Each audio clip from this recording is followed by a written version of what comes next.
Bueno, pues bienvenidos a esta nueva edición del podcast de Ciencias Políticas. Es un honor poder sentarme en esta parte central de la mesa. Hace meses lo hacía como tertuliano, tenía a mi izquierda a Raúl, que era el antiguo moderador. En esta ocasión le voy a suceder yo en este puesto de responsabilidad. Y pues nada, hablábamos por aquel entonces de la jornada de reflexión de Pedro Sánchez. Y la verdad es que en el día de hoy vamos a hablar de temas muy distintos, ¿no? Lo cual es síntoma de que la política pues, es muy imprevisible y parece que cada vez pues, van surgiendo nuevas cosas cada vez más rápido, ¿no? Entonces, pues ahora tengo el honor y el placer de poder moderarlo, y para esto pues, voy a contar con la presencia de Samuel, de Desiree y de Martina. Los tres son estudiantes de primero, del grado en Ciencias Políticas, y pues nada, pues seguro que va a ser un podcast muy enriquecedor. Y además vamos a hablar de temas de candente actualidad. En primer lugar, es un tema obligado porque el pasado 23 de febrero se celebraron las elecciones generales en Alemania. 50 millones de alemanes estaban llamados a las urnas para decidir cuál iba a ser la composición del Bundestag, el Parlamento alemán, y pues quizá una de las cosas que más han ido reseñando los medios de comunicación y quizá una de las cosas que sean más destacables de los resultados, la evolución, las conclusiones que podemos llegar a sacar de estas elecciones es el aumento de la extrema derecha, ¿no? Tanto en redes sociales como medios de comunicación, periodistas, periódicos, en todos los foros en los que la política es un tema principal. Se ha hablado de este fenómeno, de cómo las fuerzas de extrema derecha, o que son así calificadas, van ganando cada vez más espacio, y por tanto creo que es un tema digno de mención y de analizar en un foro como es este podcast de Ciencias Políticas de aquí de la Universidad de Murcia. Entonces, pues nada, no le robo más tiempo a nuestros tertulianos. En primer lugar, pues me da igual quién empieza, si Samuel o Desiree.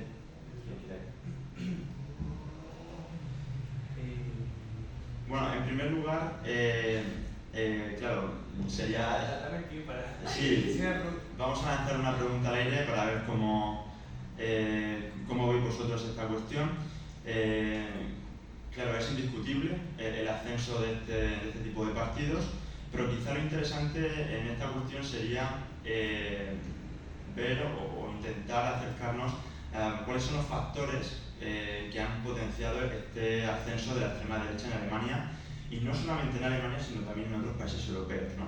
Es decir, entonces, ¿a qué se debe? ¿Y cómo son esos partidos de extrema derecha? Bueno, buenas tardes para todas y para el compañero también. En mi opinión, y como para ir empezando, ¿no? Este diálogo tan ameno que vamos a tener y tan lleno de información de calidad, me parece que el hecho de que se diera un auge, no solo en Alemania, sino que a lo largo de toda Europa, más específicamente podríamos poner el ejemplo de Hungría también, ¿no? Creo que se debe a algo que también va ocurriendo, bueno, en otro país que es Argentina, ¿no? Y es que la gente está cansada, opino yo, de ciertos criterios o ciertas formas de gobernar, de partidos, digamos, de ciertas otras ideologías o de gobiernos que básicamente van dirigidos por otras áreas no tan, digamos, rígidas o estrictas con determinadas políticas, como por ejemplo la económica, la social, o por poner otro ejemplo, la climática, por ejemplo, ¿no?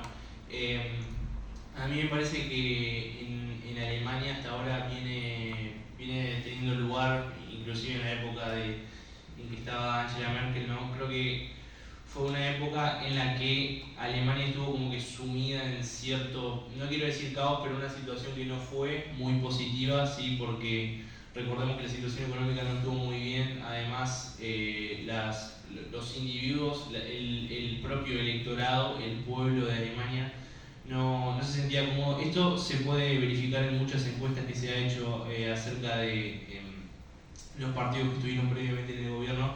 Entonces, en mi opinión, no solo como parte del auge de la extrema derecha en Alemania o en Europa, creo que la llegada de un partido de este calibre, ¿no? Y de las ideologías que tiene, que se la pueden tildar como rígidas o estrictas o de extrema derecha, yo creo que llega como consecuencia de todo un proceso que viene atravesando Alemania. Y bueno, como dije también, Hungría con Orbán o Argentina con Milei, o de repente podría ser mismo Estados Unidos con Donald Trump, ¿no? Que ese va a ser un tema que vamos a tocar ahora después.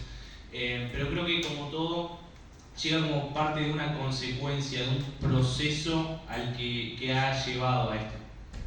Ha nombrado el caso de Argentina y ha mencionado pues igual un poco la situación que puede llegar a denominarse desastrosa que había en Argentina. ¿Crees que este ascenso de la extrema derecha es en cierto modo un resultado de una crisis económica y una crisis social?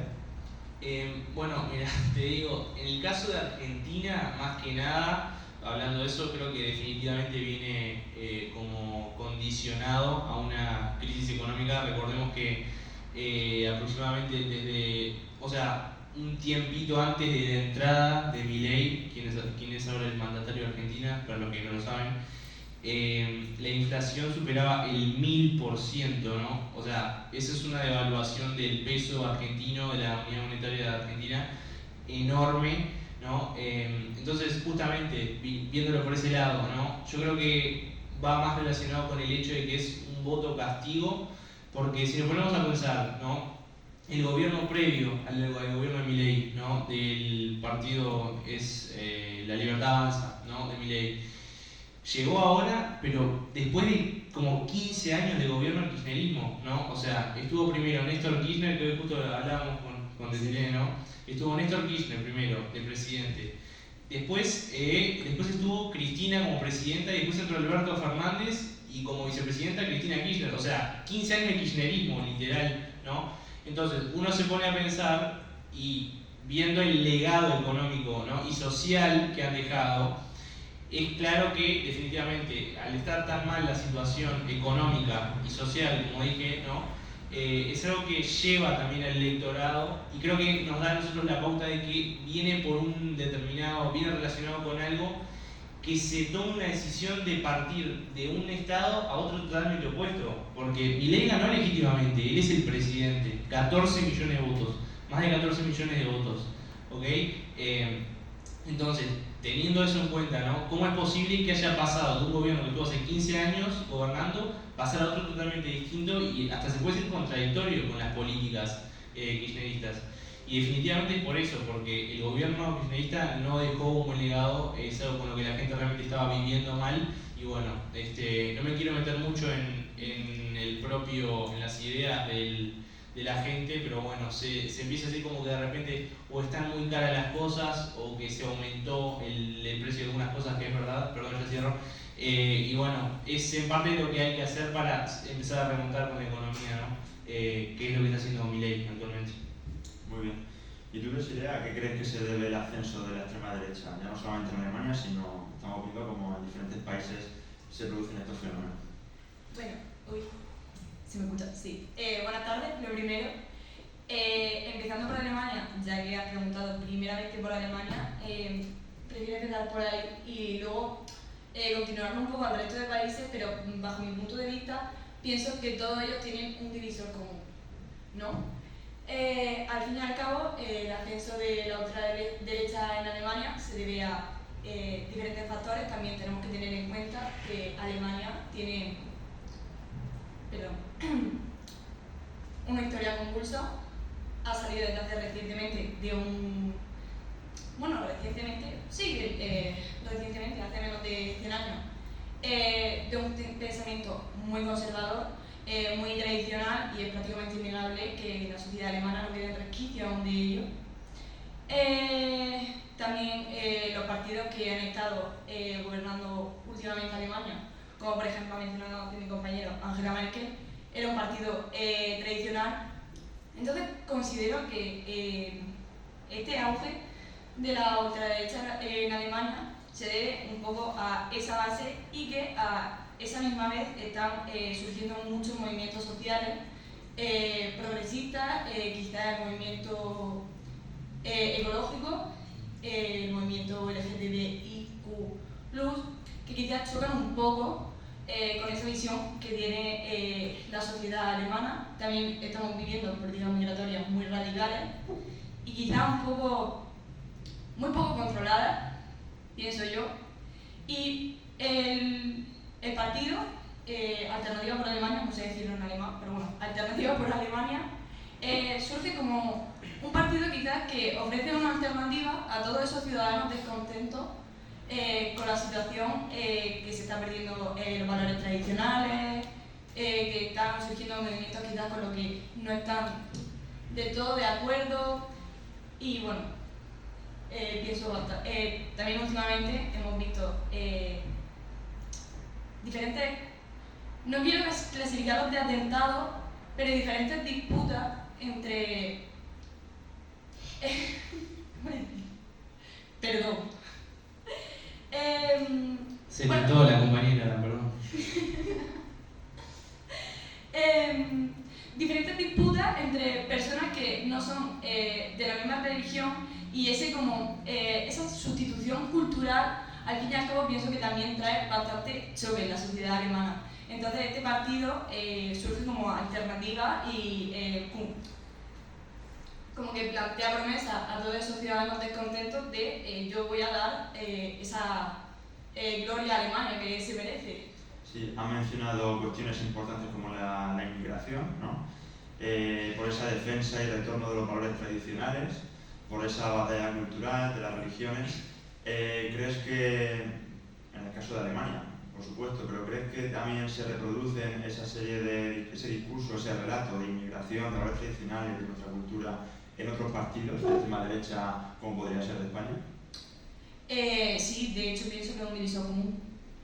O sea, al fin y al cabo, ya puedo hablar con un poquitín más de libertad porque al fin y al cabo en España, ¿no? Como un poco más que en Alemania. En España estamos viviendo, sobre todo por la parte del sur, una entrada masiva de inmigrantes que no está regularizada y que mi discurso no se tome como una ofensa hacia el individuo como inmigrante, sino al modelo migratorio que está tan descontrolado y tan poco dosificado, porque al fin y al cabo no sabemos quién está entrando en el país, porque no tenemos una garantía de saber quién está entrando en el país, al fin y al cabo.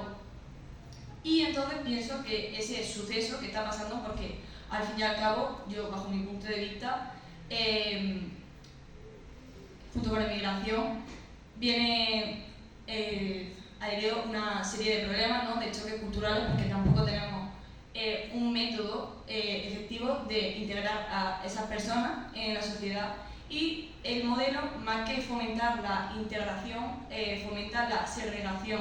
Y es por esa misma división que se están produciendo tantos choques y tanta polarización en la sociedad española. Y considero que esa polarización es aprovechada por partidos como, ya no solo Vox, ¿no? Que es el más conocido popularmente, sino por ejemplo como con partidos de Se acabó la fiesta, partidos anticártel se les suele llamar. Vale, pues muy bien. ¿Y tú, Martina, cuál es tu diagnóstico? Pues nada, yo voy a hablar en relación con lo que dijeron mis compañeros, primero con Samuel. Samuel mencionó el caso de Latinoamérica, son casos bastante diferentes, puesto que Latinoamérica viene de una izquierda radical donde la mayoría de países son de izquierdas y pues la mayoría de países están muy mal, económica y socialmente, mientras que Alemania pues pasó una derecha, ultraderecha muy fuerte que fue la de la época de Hitler, y es raro que haya un auge de la derecha tan radical en Alemania sabiendo que pasó por ese proceso de Hitler y de todo eso. Pero claro, en el tema de Latinoamérica es bastante diferente porque está el tema económico. La gente está viviendo mal por culpa de la izquierda. ¿Qué hace eso? Que la izquierda se vea de manera muy mal y que las personas la aborrezcan. Porque los latinoamericanos aborrecen la izquierda por las malas condiciones de vida que ofrece. Por lo que las personas, ¿qué hacen? Migran, se van del país. ¿A dónde se van? A Europa, a estos países. ¿Y qué ocurre? Que no todas las personas son capaces de adaptarse a la cultura de ese país.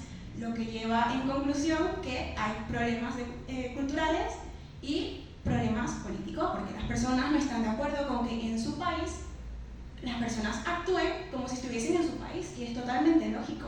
Si yo soy de un país y yo vivo en ese país, tú tienes que respetar mi cultura y yo respeto la tuya, pero no me impongas la tuya. Y ese es el problema que está habiendo bastante en Europa, que es que la migración está siendo tan masiva, tan fuerte y tan irregular que las personas no quieren más inmigración, las personas están volviéndose radicales, se están volviendo extremas. A tal punto de que estamos con Alemania, que tiene un partido con ultraderecha, que lo lidera una mujer lesbiana, que no está casada, pero es lesbiana, está comprometida por el civil, tiene hijas adoptadas, pero la mujer, su partido está totalmente en contra de las relaciones homosexuales y de todas esas cosas. Entonces tú dices, ¿con qué criterio vas a hablar tú de una cosa si tú misma la cometes? Pues extrañamente en Alemania, después de pasar lo de Hitler y después de varios años en una democracia, pues llega una mujer lesbiana a montar un partido anti-lesbianas. Entonces, claro, ¿y la gente por qué lo acepta? Porque por tema económico no es. La gente lo acepta por tema migración, porque la economía en Alemania tampoco es una economía que esté mal. Si tú ves los índices, está bastante bien la economía en Alemania, que es la migración. En Alemania, ¿cuántos franceses hay? ¿Cuántos latinos hay? ¿Cuántas personas de Siria, de todos esos países hay? Millones, millones, millones. Y llega un punto, que es lo que dijo mi compañera Desiree, que hay atentados. Y hay que admitirlo, los atentados, la mayor parte de atentados, no todos, son de personas que no son de esa cultura, que no son de ese país. ¿Qué provoca esto? Que personas, tanto radicales como no radicales, cambien su pensamiento, puesto que los partidos los hacen cambiar de mentalidad. Los partidos dicen, la migración es mala porque los libaneses roban. Y si tú ves a un libanés robando, vas a decir, oye, es verdad, ellos roban. Pues es verdad que es ese partido, voy a votar a ese partido. Pues eso es lo que está pasando. Lastimosamente hay personas que lo que quieren es una vida mejor, pero hay otras personas que lo único que hacen es dañar el país en el que están residiendo. Y por eso es que la derecha está triunfando. Bien, por tanto parece que hay cierto consenso en que la inmigración es un elemento importante, ¿no? Y es un factor clave para entender el ascenso de estos partidos de extrema derecha. Pero a pesar de que pueda haber consenso en esta mesa, o al menos entre los que han intervenido, creo que existen partidos políticos que no comparten ese mismo diagnóstico, ¿no? Entonces, Martina, empezamos al revés. ¿Cómo están reaccionando otros partidos que igual se encuentran en el hemisferio izquierdo del espectro ideológico frente al avance de partidos como Vox en España, Alternativa para Alemania en Alemania? ¿Cómo están reaccionando? Pues sencillo, polarización. Se está dando una polarización extrema y es como se dice en filosofía, el justo medio es la virtud. Tú no puedes irte a los extremos porque los extremos pues al final no vas a conseguir esa virtud que tú quieres. Y pues claramente los partidos están accionando de manera que les favorezca a ellos. Tenemos el ejemplo de España, donde está la gran lucha entre Vox, extrema derecha, PSOE, izquierda. Él se denomina centro-izquierda, pero no, es una izquierda total. Esa lucha continua entre ellos dos. Entonces, ¿qué hace el partido de izquierda? Es decir, no, es bueno que vengan a este país, es bueno dar ayudas, es bueno, mientras que los partidos de derecha dicen todo lo contrario. Lo que están haciendo es dividir la sociedad, dividir la población. Al final, tú no te vas a poder ir a un lugar en el que te sientas identificado. Tú vas a tener que irte a un extremo o a otro, porque al final los partidos se están polarizando tanto que no están buscando el bien común, están buscando el bien de un sector mayoritario o minoritario, pero de un sector, no de una totalidad de la nación, que es lo que debería ser lo correcto. Y decirle ¿cómo está reaccionando la sociedad en Alemania? Bueno, es claro que los partidos tanto de centro, izquierda, están condenando las políticas que defienden los partidos de derecha y condenan firmemente sus políticas de exclusión, de anti-inmigración, de xenofobia, quizás también de homofobia, ¿no? Esa defensa de los valores tradicionales, y está claro que están advirtiendo sobre que esto supone unos peligros para la democracia y para la libertad de los individuos del pueblo alemán. Pero ahí está la cuestión, ¿dónde empieza mi libertad y dónde acaba la tuya? Bueno, ¿y Samuel? Sin comentarios. No, yo como decía Martina también creo que tengo como esa postura de que definitivamente, no solo en Alemania, sino que acá en España, por poner un ejemplo también, ¿no? Se da como esa polarización o ese, tal vez lo podríamos llamar como ignorancia forzada, ¿no? De ciertas problemáticas que son temas que realmente le competen al gobierno, ¿no? Justamente como es el de España, un gobierno de un partido socialista, un gobierno de izquierda, entre comillas, definitivamente, ¿no? Como se lo llama a veces vulgarmente de izquierda a derecha, bueno, este es un gobierno de izquierda, ¿no? Entonces, algo que suele pasar con los gobiernos de tipo socialista o en su defecto podría ser no inclusive comunista, es que se da esto de o ignorarlo o tal vez rebajarlo a un nivel en el que no se lo considere un problema, ¿no? Porque si hay algo que no podemos negar es, sea del país que sea, la persona inmigrante que llega al país, en España particularmente, está habiendo una inmigración masiva realmente. Si nos ponemos a ver el ejemplo, me mira Martín y me parece que, perdón, me tiento, Martín me está haciendo reír. Por ejemplo, en las Islas Canarias, algo que está pasando mucho, ¿no? Es que llegan un montón de personas provenientes de Marruecos, de África, entonces son un montón, pero realmente miles y miles al año. No me quiero equivocar y decir millones, es un montón de millones, ¿no? No, miles realmente de inmigrantes llegan, por supuesto que irregulares, ¿no? A las Islas Canarias o tal vez suben lo que es como el estrecho ese de Gibraltar, ¿no? Y cruzan hasta la península y ahí se quedan y ahí ya, como dicen acá en España, ya no hay Cristo que lo pare porque entran acá y ya, o sea, están irregulares y si aparte de eso tenemos el hecho de que tenemos un gobierno de turno que les da para adelante, entre comillas, que los apoya, que da subvenciones, que sus políticas son totalmente llamativas para ellos, porque ellos saben que vienen acá y los van a recibir con los brazos abiertos, digamos, el gobierno. Les van a dar subvenciones. Tienen acá en España el derecho a ocupar viviendas, ¿no? Entonces, si nos ponemos a pensar, es algo que realmente, yo si fuera un inmigrante de África, no dudaría realmente en venir a España porque es súper llamativo. Yo soy un inmigrante que no vengo de África, ¿no? No sé si se habrán dado cuenta por el coronavirus, pero estoy legal por las dudas, pero es algo que realmente llama. Entonces, ¿qué pregunta me habías hecho? O sea, ¿por qué? Sí, no, estamos en cómo crees que ha reaccionado la sociedad. Ahí va, bueno, y definitivamente viendo esto, yo sabía que por algo lo estaba diciendo, viendo esto de la inmigración masiva, yo creo que realmente la sociedad está viéndolo, lo está visualizando esta situación y realmente, como dije ya un par de veces, es realmente un problema esto y si no se soluciona, ya que estamos hablando de esto, no dudo que en un par de años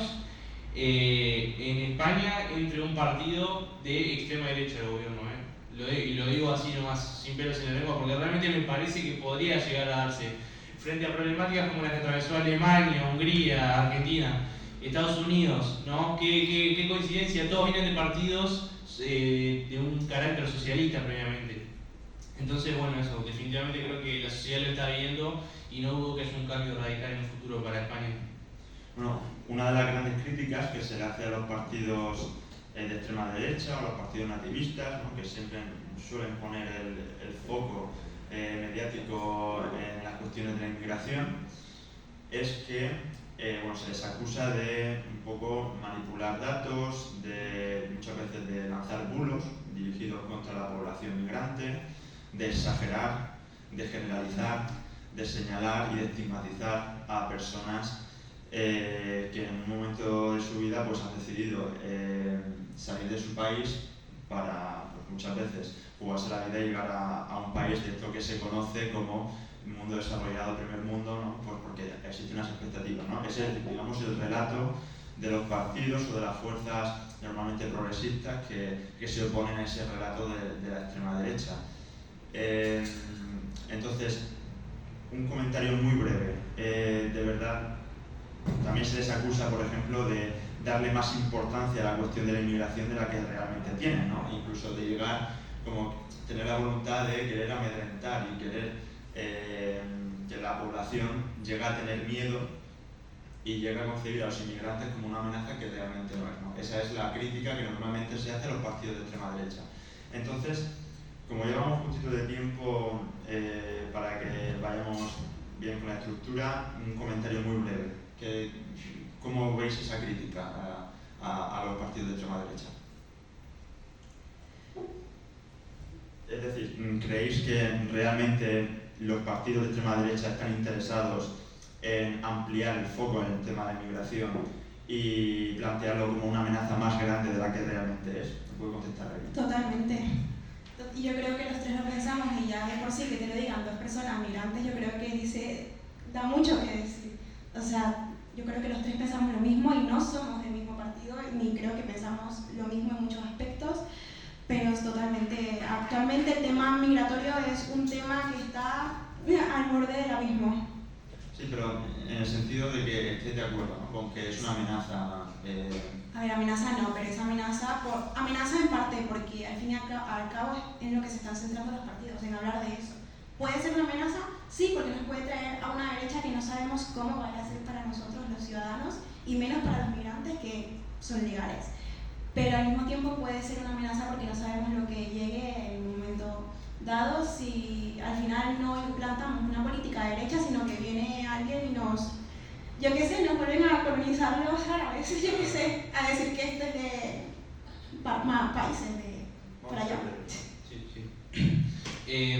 Me parece que así como, o sea, pienso y me pongo a pensar, por ejemplo, en un ejemplo bien cercano que tenemos ahora y bastante actual, que es el de Estados Unidos, ¿no? Entonces me parece que, teniendo en cuenta, no digo que el gobierno de Trump sea de extrema derecha, ¿no? Pero sí, la verdad, me parece que está tomando ciertas medidas que alarman un poco, ¿no? O llaman la atención, no solo mías, pero sino que también de muchos expertos alrededor del mundo que vienen hablando y vienen investigando su forma de proceder. Y realmente tiene un carácter imperialista este señor. Entonces, lo pongo como ejemplo a él, pero también puede ser cualquier otro partido de extrema derecha que tienden a querer, por eso yo me aparto un poquito de la extrema derecha, tienden a querer ser bastante estrictos y en algunas ocasiones, según mi opinión, como que se les va un poco la mano, entre comillas, ¿no? Entonces me parece que si se le hace críticas a partidos de extrema derecha, no están muy erradas. Hay determinadas áreas en las que estos partidos obran que a mí me parecen correctas, pero hay otras en las que no se me hace muy acertada su manera de proceder. Mirándolo desde los dos puntos de vista, voy a intentar ser lo más breve posible. Pienso que desde el punto de vista, tanto por parte de la izquierda como por parte de la derecha, está siendo un tema tratado con bastante subjetividad y más bien lo están usando como recurso para meter miedo a la población en vez de proponer soluciones reales. Desde la izquierda considero que responden al discurso de la derecha, apelando al papel de víctima, ¿no? De que es una víctima porque ha emigrado de su país, porque necesita... Y desde el papel de la derecha considero que le están echando bastante la culpa como al individuo por el simple hecho de emigrar, cosa que, bueno, es completamente entendible si va en busca de oportunidades mejores. Y no considero que entre estas dos partes lleguen al punto de tratar el problema con verdadera objetividad y poner medidas rápidas y eficaces. Bueno, pues entonces está claro que la inmigración es un punto y un factor importantísimo para entender este avance de posiciones de extrema derecha, ¿no? En el último podcast analizábamos el debate electoral de Estados Unidos entre Trump y Harris, ¿no? Ya sabemos los resultados de aquellos procesos electorales. En esta ocasión, una vez inaugurada la nueva legislatura de Trump, ¿no?, con el retorno de esa figura cuanto menos interesante, vamos a tener que volver a ponerle en el foco de nuestro debate y de nuestro análisis, ¿no? Quizá una de las... Bueno, en las últimas semanas hemos sido testigos de muchas noticias relacionadas con tanto Trump en lo que es la política estadounidense, pero sobre todo en sus proyecciones políticas hacia las relaciones internacionales y la geopolítica, ¿no? Y bueno, quizá una de las más sonadas, porque igual ciertos actores políticos europeos piensan que va a tener sus repercusiones en Europa, es la decisión de Trump de imponer aranceles a estos productos que importaban desde países procedentes, por ejemplo, de Europa, y que por tanto pues es previsible que haya ciertos impactos negativos en la economía europea, ¿no? Entonces, bueno, ¿qué impacto creéis vosotros que tendrán los nuevos aranceles impuestos por Trump en la economía europea, ¿no? Y en esa relación Estados Unidos-Europa, ¿no? Estamos a las puertas de una nueva guerra comercial, es decir, el comercio va a ser otro campo de batalla política en nuestros días. No sé, ¿alguien más quiere empezar por las dudas? ¿O yo? Sí, bueno. A ver, si me toca hacer un análisis a mí, ¿no?, de las políticas económicas y del tema de los aranceles sobre Trump, me parece que es un tema que llama un poquito la atención, ¿no? Porque, a ver, él viene de su presidencia anterior, ¿no? O sea, de su presidencia la anterior a la de Biden, en la que él había tomado ciertas medidas económicas que no fueron muy parecidas a las que está tomando ahora, ¿sí? Algunas. Entonces, una de esas medidas es, por ejemplo, lo que él ha hecho ahora, que es aumentarle a un 10% los aranceles a todas las importaciones y ha aumentado las tarifas a países que se supone que eran aliados. Bueno, por ejemplo, uno de esos es China y el otro que no sé si están aliados, pero que bueno, con el que sin duda comercia bastante, que es México, ¿no? Entonces, eso, y además como una pequeña, digamos, disputa en la que ha entrado actualmente con Europa, ¿no?, a través de la retirada de sus tropas, las tropas estadounidenses de Ucrania, lo que ha generado que ahora Europa y todos los líderes europeos, miembros de la Unión Europea y de la OTAN también, tengan que empezar a pagar y a solventar esta deuda de dinero, más que deuda, esta retirada del apoyo económico y militar que ha hecho Trump a Ucrania.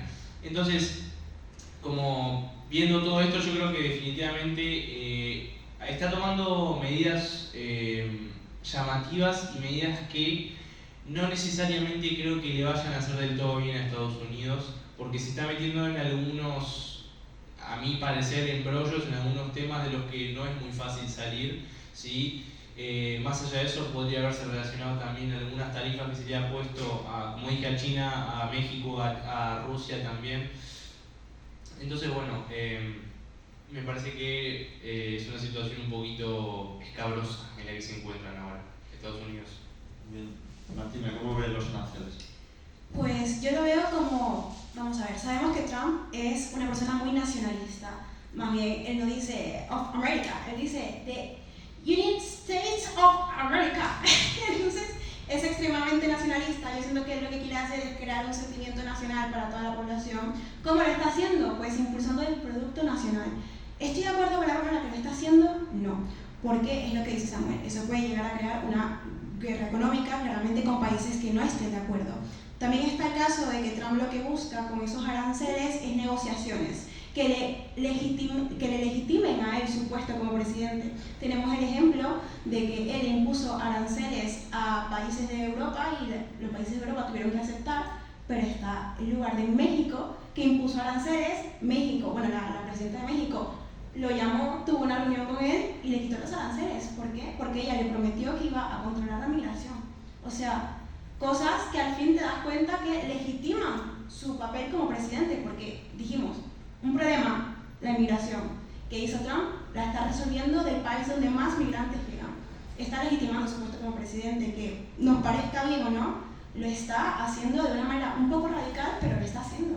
Claro. Es algo increíble. Perdón, eso, un breve comentario, ¿no? Me parece a mí que eso es algo interesante porque así como él tiene postulados y posiciones que son como de extrema derecha, se podría decir, por otro lado, y es algo que es así y nadie lo puede negar, es un presidente que promete, a diferencia de muchos políticos que van y prometen en las campañas electorales, él va, promete y el día que entró a la Casa Blanca salieron un montón de noticias de eso, que él estaba firmando con un marcador negro, estaba firmando, firmó un montón de documentos sobre el asesinato de Kennedy, sobre este tema de inmigración también, ¿no?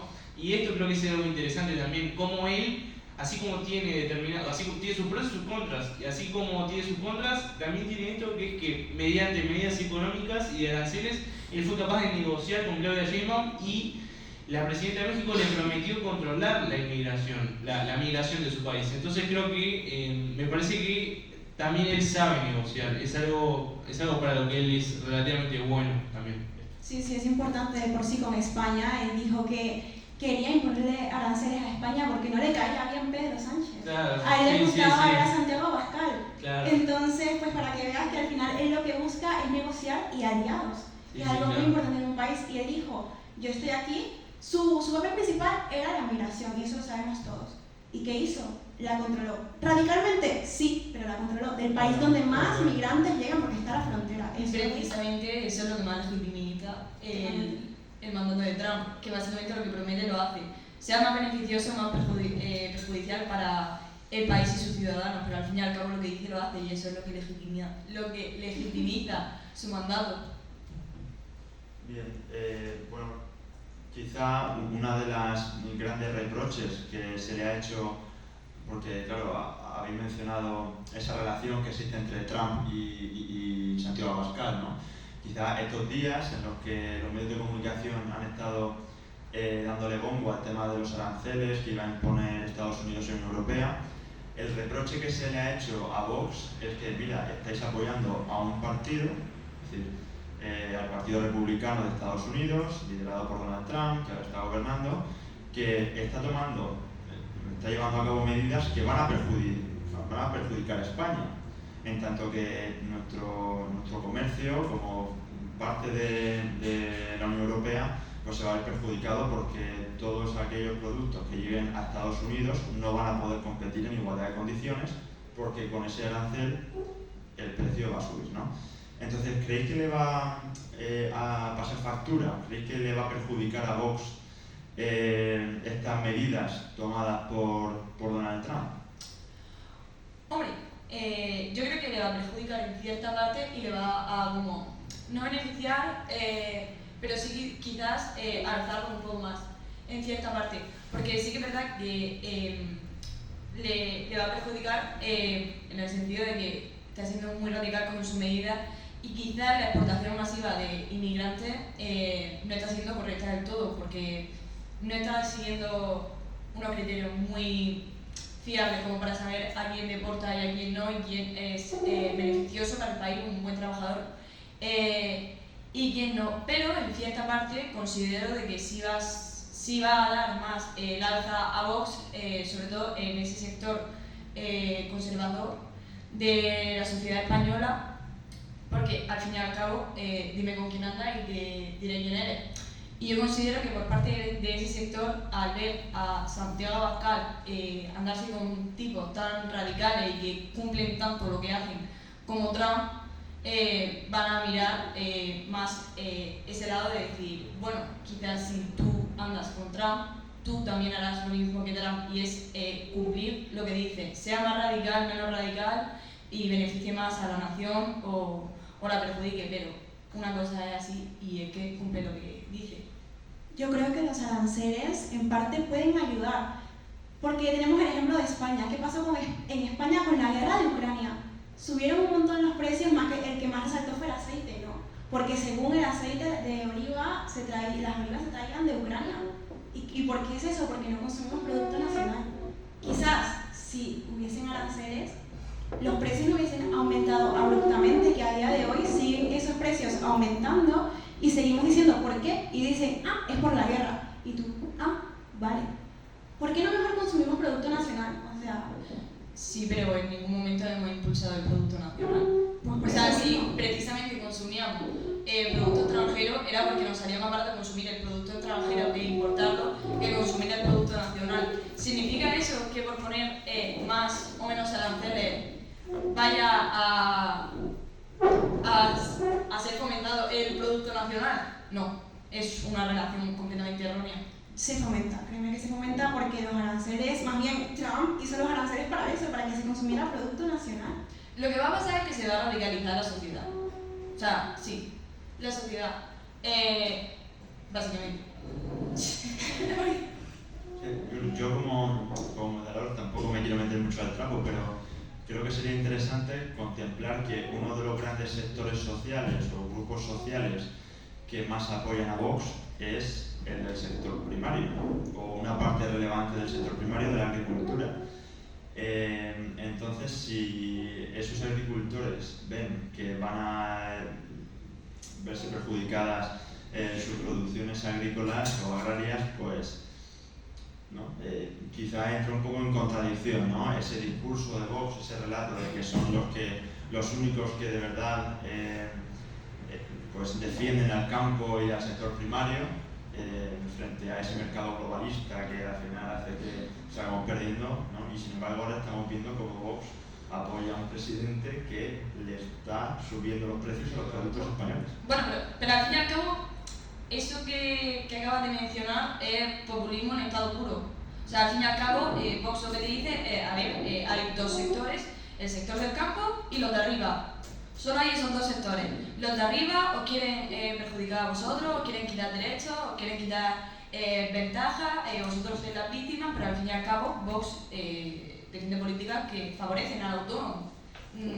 Entonces, simplemente, a lo mejor es solo mi punto de vista, pero considero que hace falta indagar un poco para darse cuenta de que ese discurso es demagogia pura, es populismo. Y bueno, ya por una ronda breve, ¿creéis que Europa va a reaccionar frente a esas...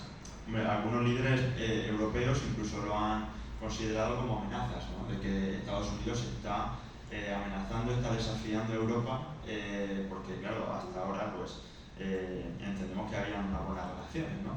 Entonces, ¿creéis que Europa va a tener la personalidad de decir, oye, pues yo me impongo? Si negocian, no. Tal como pasó con México. Negoció con México y todo está bien, no le impuso aranceles a México. Al final, es lo que dije, él está buscando aliados.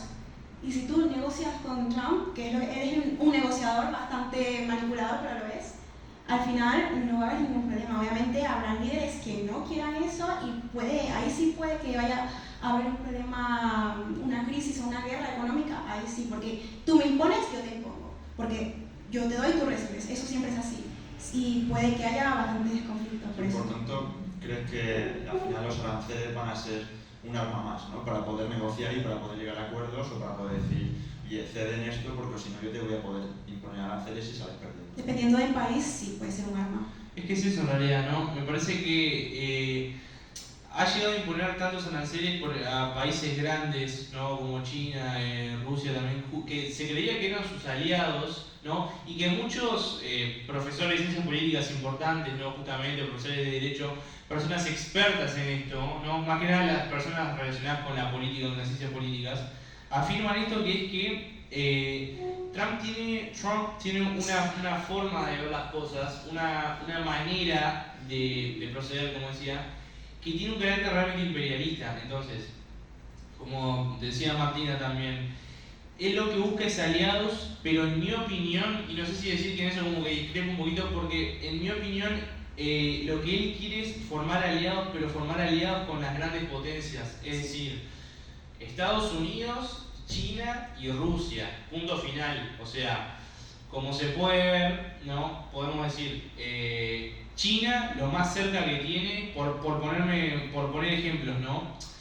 De que en realidad, por poner ejemplos de que en realidad me parece que Estados Unidos, China y Rusia tienen como una especie de plan de, como que, no sé si decir que desmantelar el orden mundial, pero tienen ciertas características que llaman eso la atención, que son como problemáticas que tienen estos países con determinados países que podrían ser su vía hacia una medida posterior. Por ejemplo, China tiene a Taiwán, con la que tiene una relación media áspera, digamos. Después, Rusia, todos sabemos que está en guerra con Ucrania.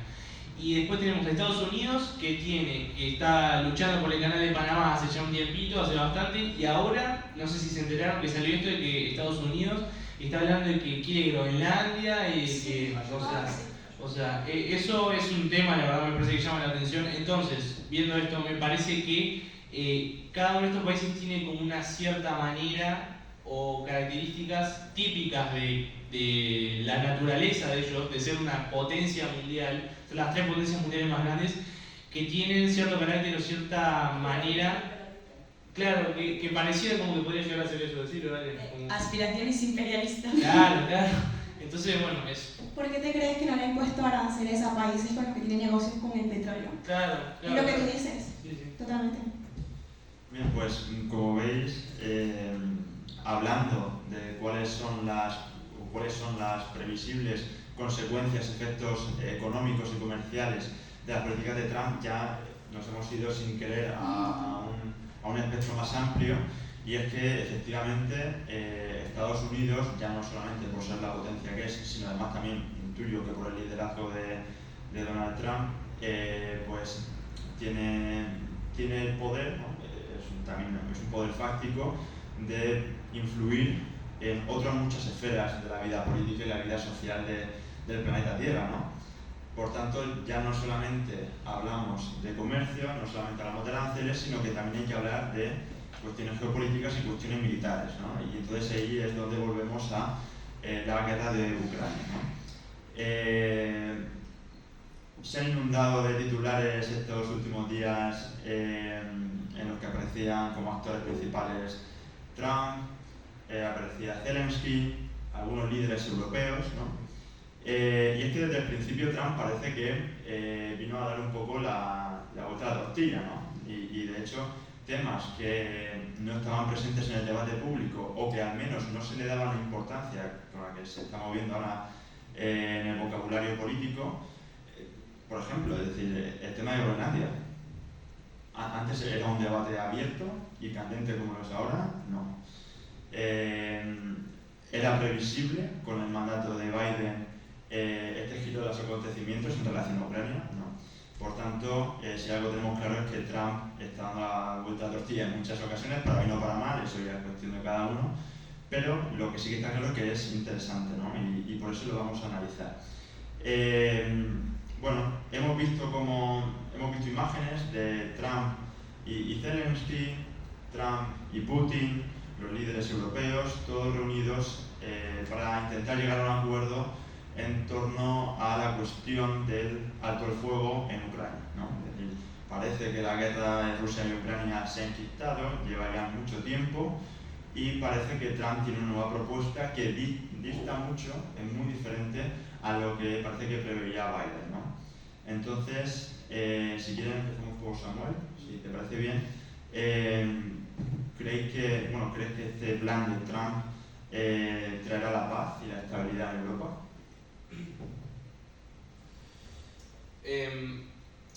A mí me parece, ¿no? Como decía, traté de tomártelo rápido, perdón que le estoy dando más a decir, que no se caigan los ahí, rápido, a mí me parece, ¿no? Que al estarme poniendo tantos aranceles, como por ejemplo en el caso de México, ¿no? Trump impone un arancel, ¿no? Pero a cambio de algo, porque quiere llegar a conseguir algo. Por ejemplo, viniendo de México, la frenada un poco de la inmigración tan masiva que recibe de los compatriotas mexicanos. Bueno, entonces, yo no sé si necesariamente con Europa su intención es llegar a conseguir un acuerdo, ¿no? O si su intención es meramente generar una distancia con ellos. ¿Por qué digo esto? Europa no es necesariamente lo mismo, obviamente que no es lo mismo que la OTAN, pero muchos países miembros de la Unión Europea son miembros de la OTAN, ¿no? Bueno, entonces, viendo esto, teniendo esto en cuenta, yo creo que él, y por esto es que me parece que él como que adhiere, me refiero a Estados Unidos, ¿no? Trump y Estados Unidos, adhieren algunos postulados de Rusia, ¿no? De Moscú. Entonces, parte de esto es visibilizar desde su continente, desde donde ellos están, visibilizar a la OTAN o a la Unión Europea como, no sé si o de izquierda o como un enemigo, porque simplemente no adhieren a sus políticas. Tal vez por no ser tan radicales o tal vez porque simplemente no adhieren a sus políticas. Entonces, ¿a qué voy con esto?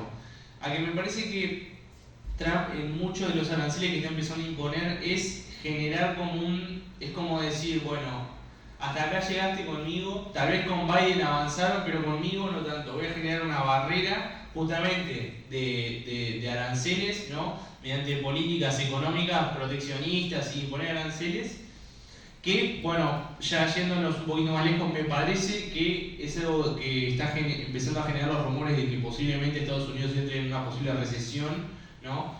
Lo cual sería algo bastante malo y bastante contradictorio, no, sería algo bastante contraproducente, perdón, para el gobierno de Trump. Entonces, es eso básicamente, me parece que está intentando generar como una barrera, como un límite de llegada desde parte de los países europeos hacia su gobierno, el gobierno estadounidense.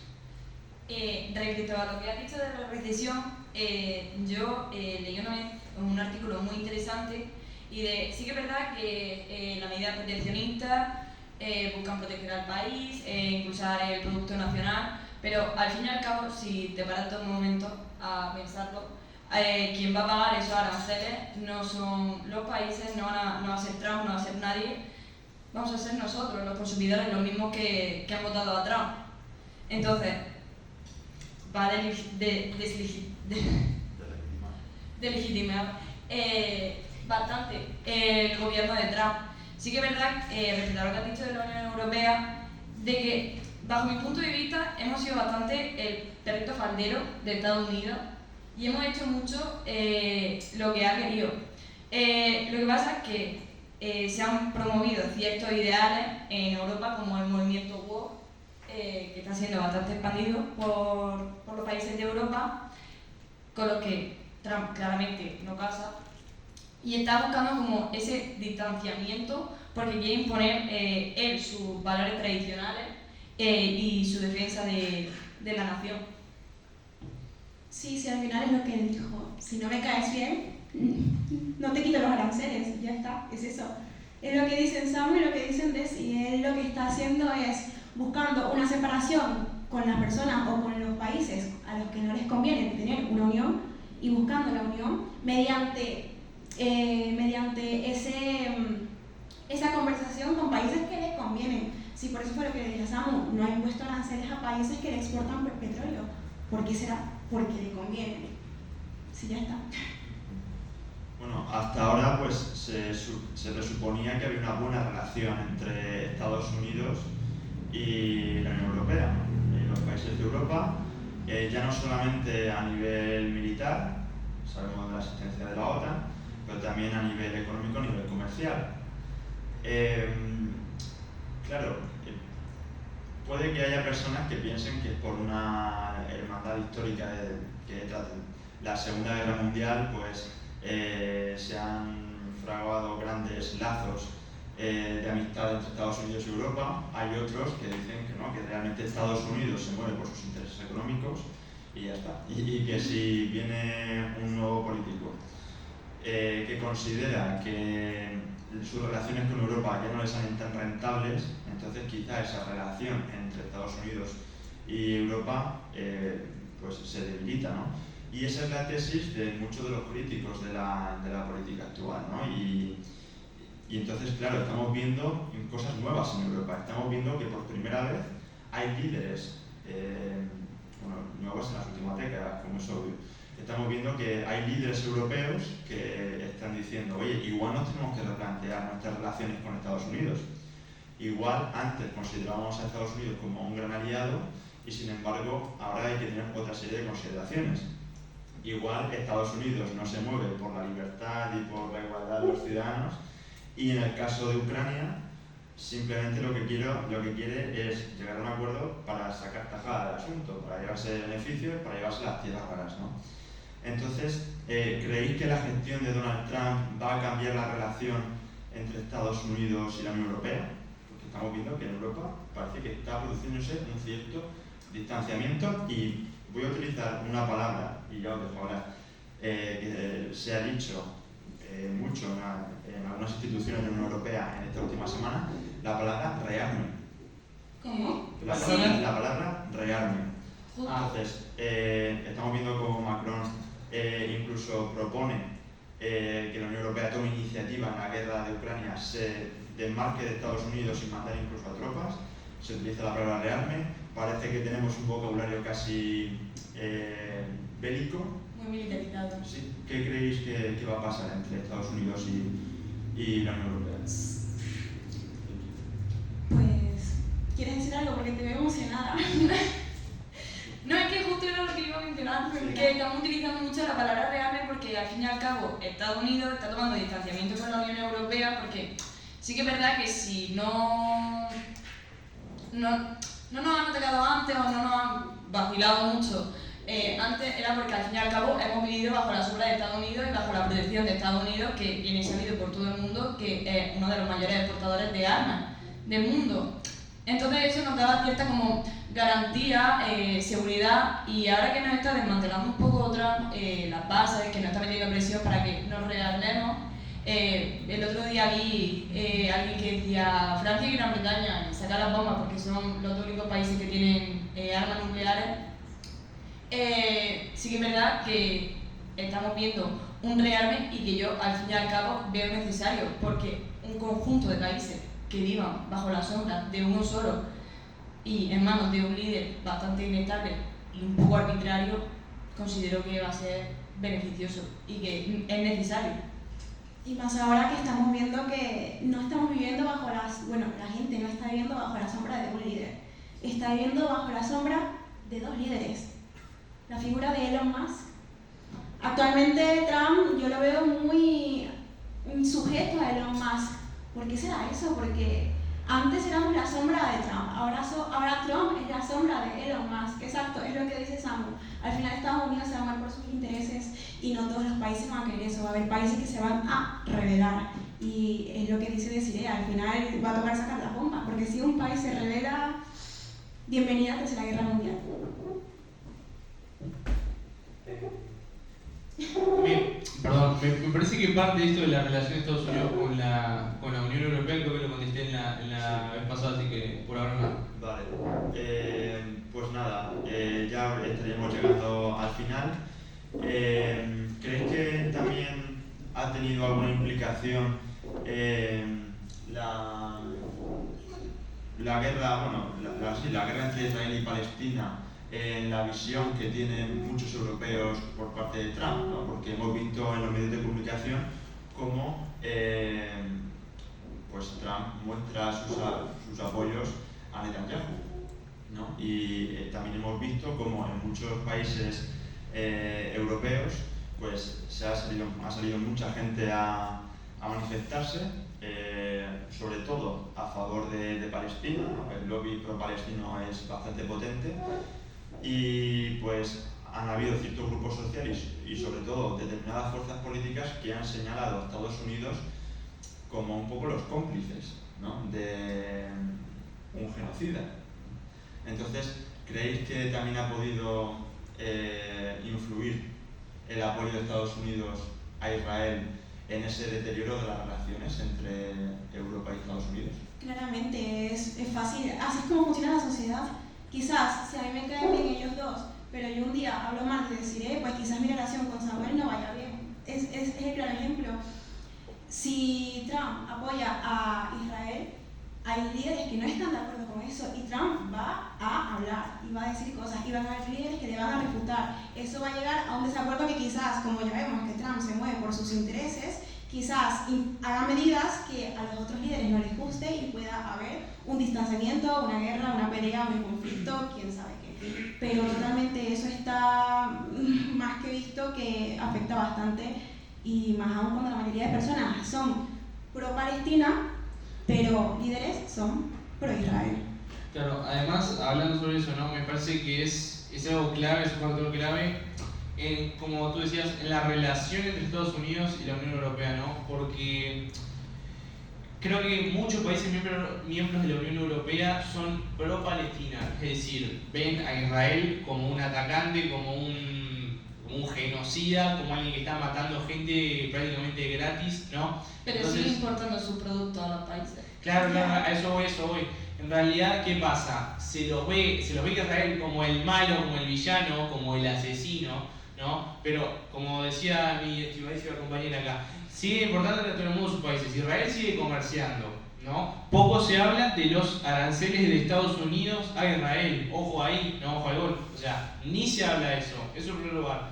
Segundo lugar, parece que nadie habla tampoco de Hamás. A ver si nos entendemos, ¿no? Gente que esté mirando el podcast y acá también, ¿no?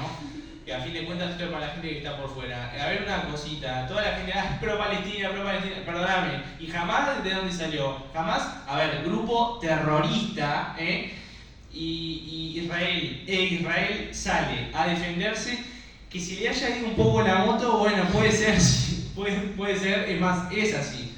Pero Hamás sigue estando ahí, y de Hamás parece que casi que ni se habla, todo el mundo es pro-Palestina. Pero esto es algo importante también, y yendo a esto, me parece que muchos miembros de la Unión Europea, como decía, son pro-Palestina. Entonces ahí, en ese apoyo incondicional prácticamente de Estados Unidos y Israel, se ve condicionada la relación de la Unión Europea con Estados Unidos y con el gobierno de Trump. Porque lo empiezan a ver como una persona que apoya un genocidio, que apoya la matanza de civiles, de niños, de mujeres, de hombres, de personas que van a ir a luchar, que están en situaciones de vulnerabilidad, ¿no? ¿Cuánto se habla de la vulnerabilidad? Entonces creo que definitivamente sí, la respuesta es sí, que sí se ve afectada la visión del vínculo entre Estados Unidos e Israel por parte de la Unión Europea. Tienes razón en lo que dices, lo de Hamás.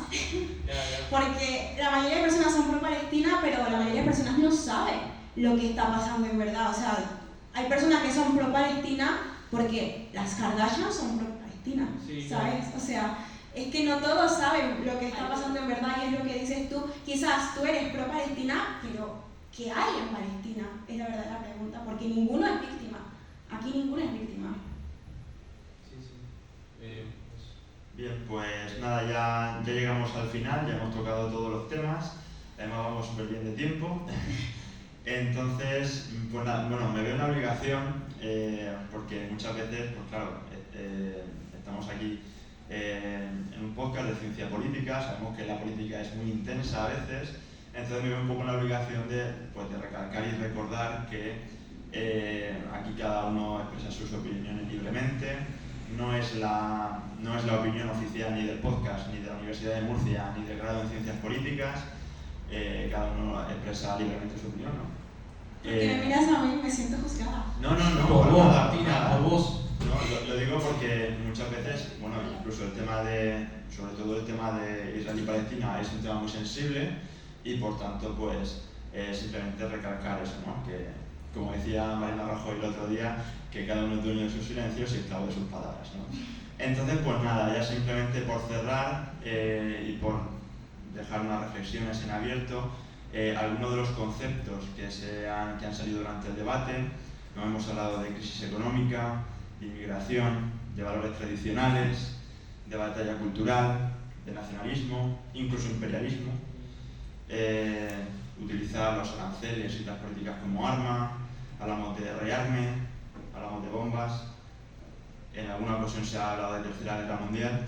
Quizá es síntoma de que estamos en una nueva época, ¿no? Y por tanto es importante que todos los ciudadanos, pero sobre todo aquellos que tienen inquietudes políticas, y como no podría ser de otra manera, también en las facultades de Derecho y en las carreras de Ciencias Políticas, tenemos que estar con los ojos abiertos y para analizar y para poder dar un poco unas pinceladas y poder orientarnos en este mundo tan difuso, ¿no? y tan complejo que nos ha tocado vivir, ¿no? Así que pues nada, me toca cerrar y pues nos vemos en el siguiente podcast. Hasta la próxima.